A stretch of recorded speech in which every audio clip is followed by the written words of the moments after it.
Good morning, everyone. We continue here in the words of the Horowitz, NIDCHEI YISRAEL, and he's speaking about the last time that we learned together.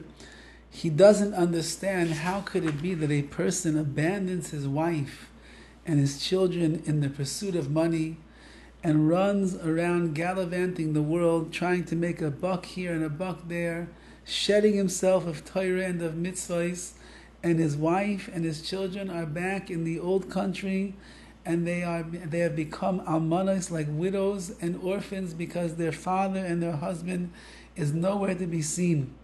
He says, how could a Zera Avram Avinu, someone who's from the offspring of Avram Avinu, the master of chesed and compassion, how could they do such a thing?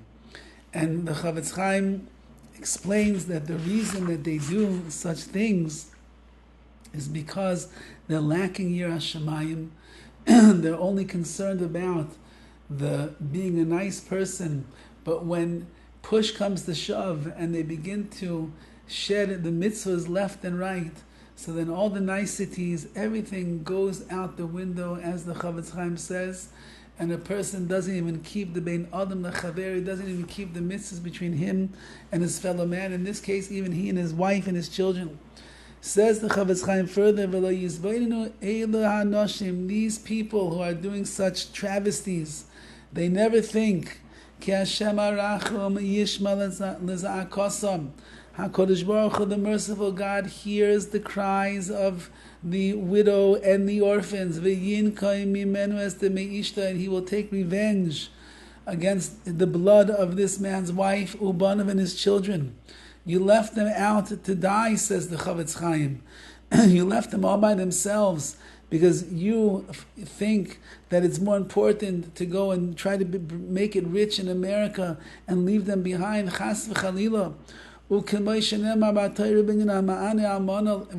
Like it says in the Torah about a person who oppresses a widow and an orphan. Hashem says, if they cry out to me, says Hashem, meaning the orphans and the widows, I will surely hear their cries, and my anger will flare against the person that is oppressing them, and I will kill them, Rahman al-Islam.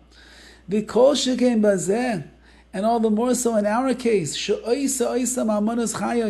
he made them into living almanos, living widows, which means since that he's alive and since that he's still in this world, his wife is not really an almana, she's not a widow, and yet she has living like a widow because of his wrong actions. Al Kain, therefore, Aish Ayashar, someone that holds himself to be Yashar, straight.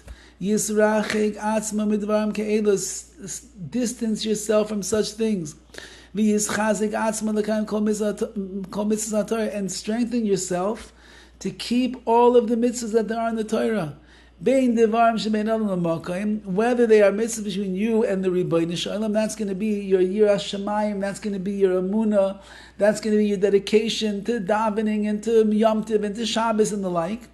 Ubein b'midas hatzedakah v'achesed, or whether it's the mitzvahs of tzedakah v'chesed, hold on to it. Just like you can't let go of the Shabbos, don't let go of the way in which you're going to treat other people in this world. You have to be pleasant to other people. And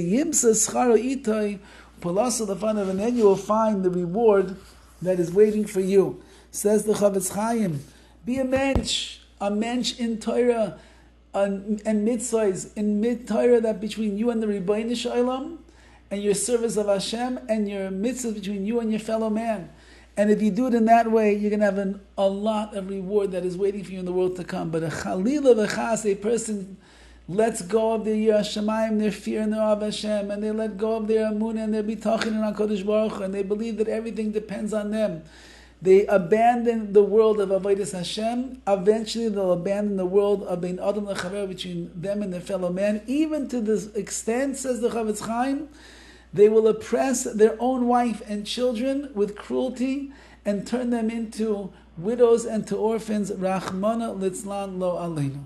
So let's take heed to the beautiful words of the Horowitz and live with the mitzvahs and the Torah between us and Hashem and us and our fellow Jews, and in that way, Be'ez Hashem, will be a nachas, ruach liYISRAEL, will create tremendous nachas for Hashem. All the best.